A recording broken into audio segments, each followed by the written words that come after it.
What's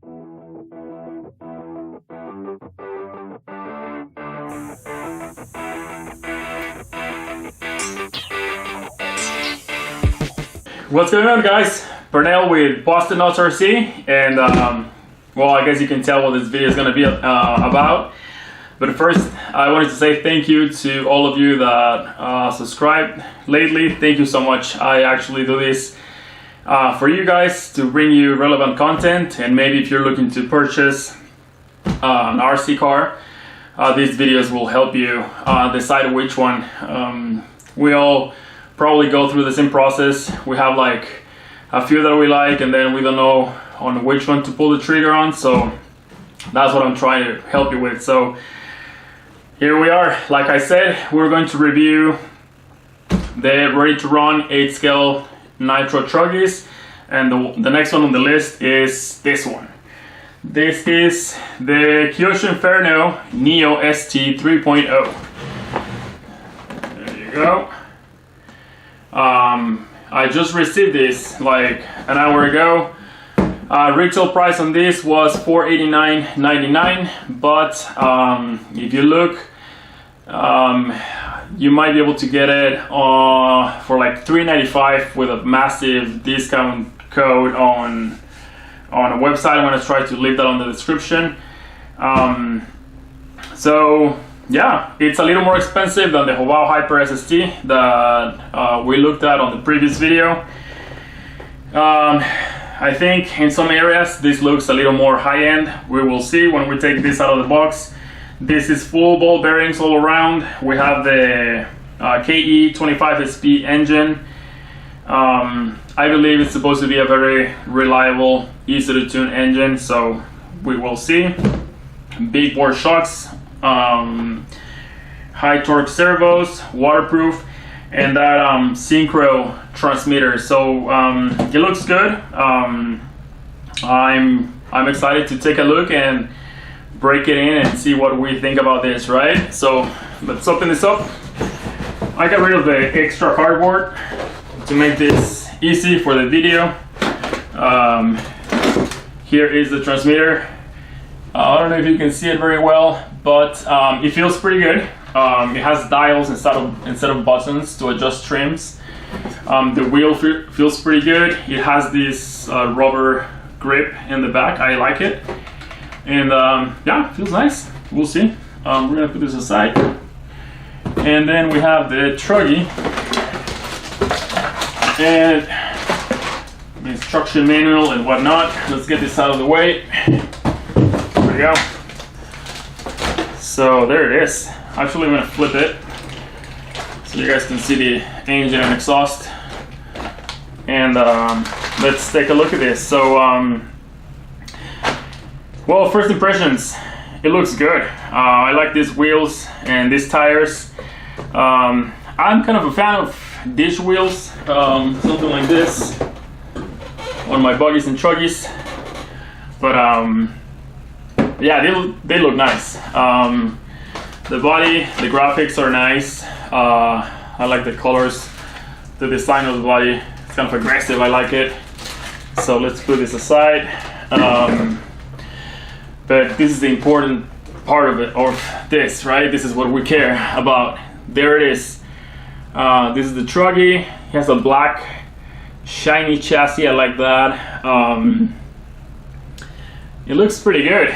I like these little deflectors here on the rear suspension for mud and rocks or whatever. I don't know if you can appreciate them. There it is. Some Kyosho servos. 125cc fuel tank. 2-needle carb. Like I said, it's supposed to be easy to tune. Nice shiny exhaust in a regular pull start. Unlike the Hobao, that Hobao had the Cops pull start that you carry around a bigger handle that attaches to the pull start.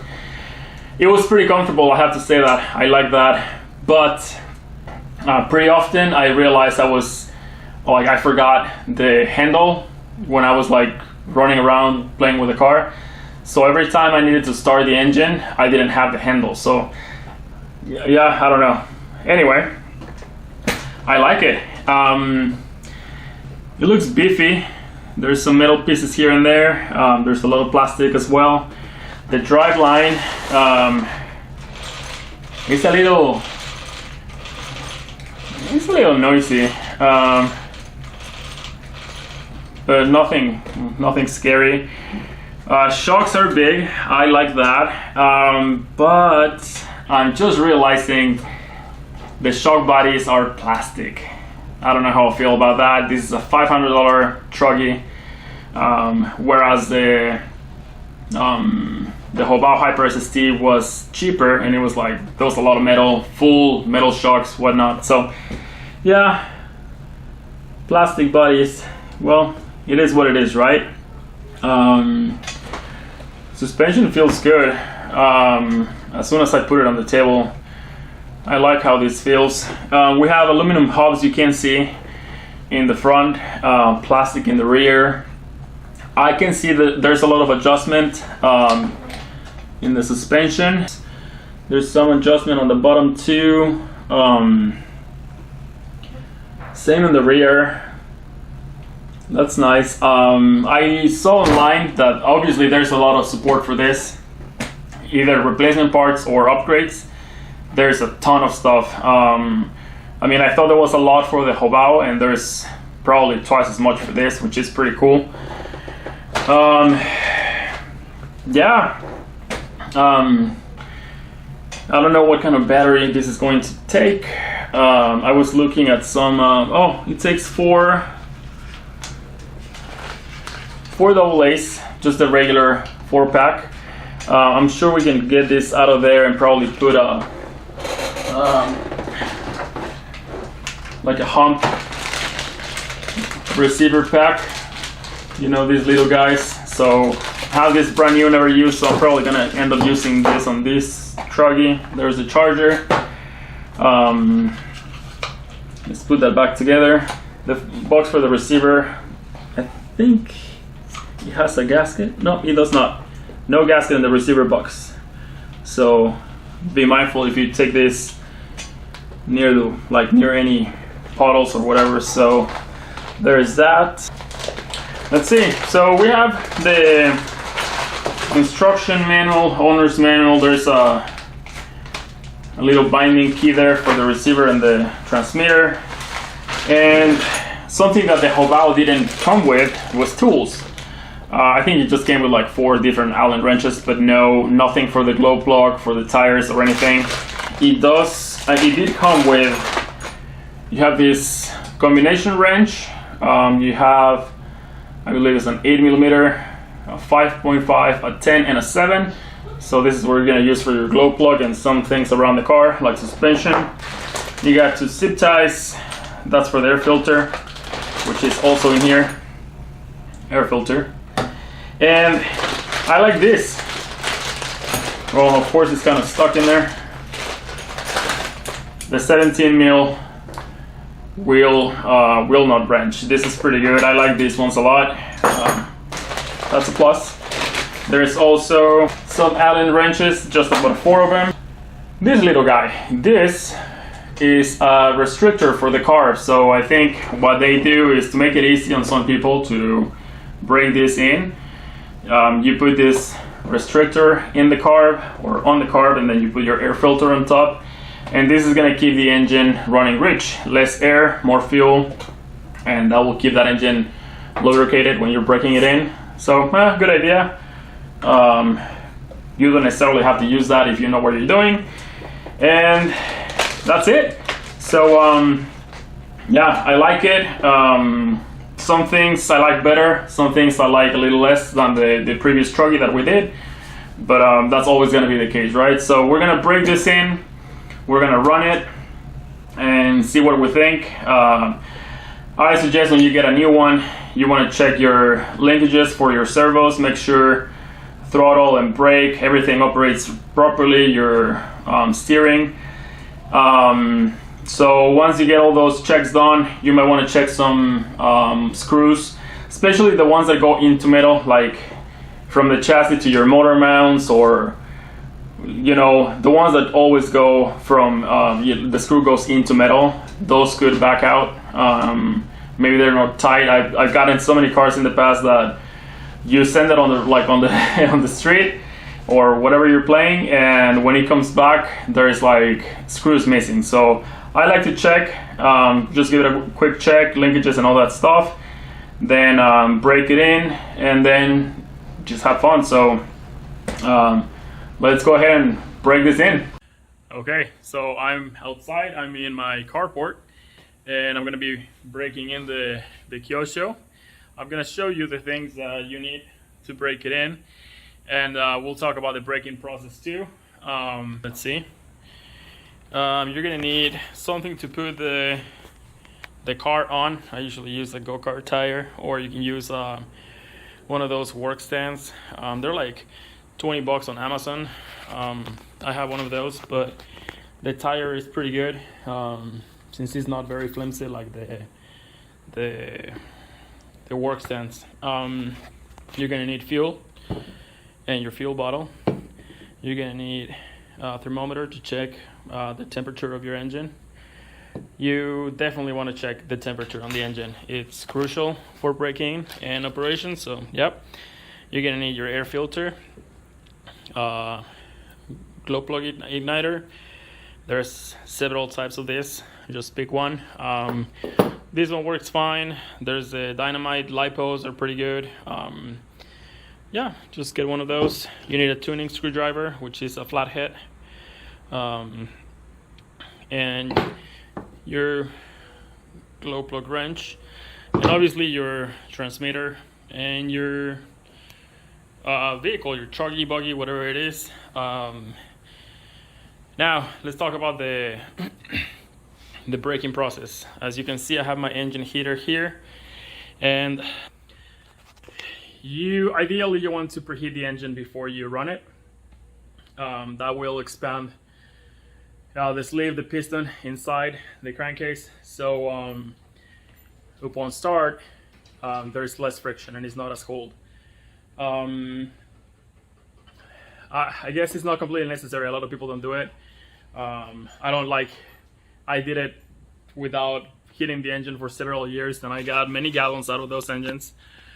But if you can, definitely do it. And mostly if you're breaking in a race engine, something like that, a pricey engine. So keep that in mind. You might want to heat it up before you start it, and you can use a heat gun. You can use a blow dryer. You can use an engine heater. So yeah, you're gonna preheat your engine. You're gonna check your linkages, like I said before. You're gonna change your carburetor gap. Make sure it doesn't close when you brake. Make sure it's open enough, wide enough to keep an idle. And there are several ways to go about this.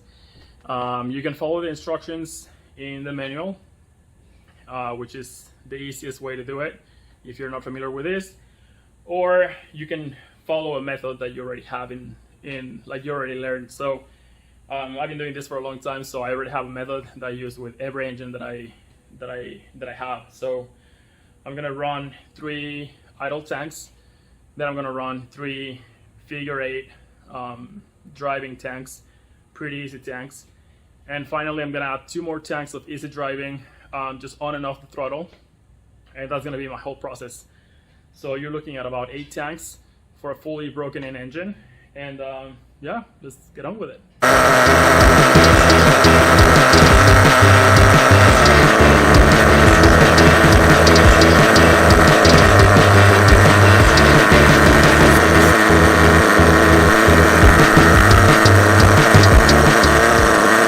Okay, so that was the first run. It actually took a while to get it to start. I thought it was my glow plug igniter, but it wasn't.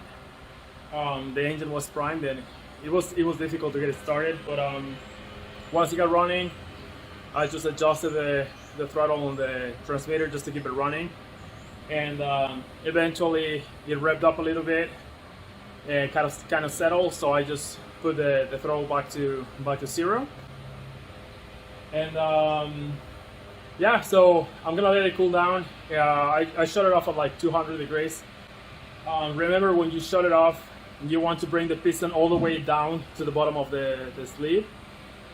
So that will be like bottom dead center. And you mark your flywheel there.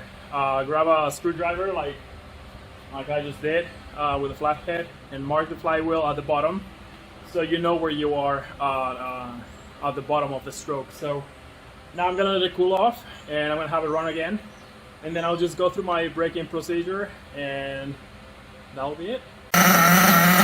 Okay, if you want to make it quiet, there you go. Run a hose down into like a tank, whatever.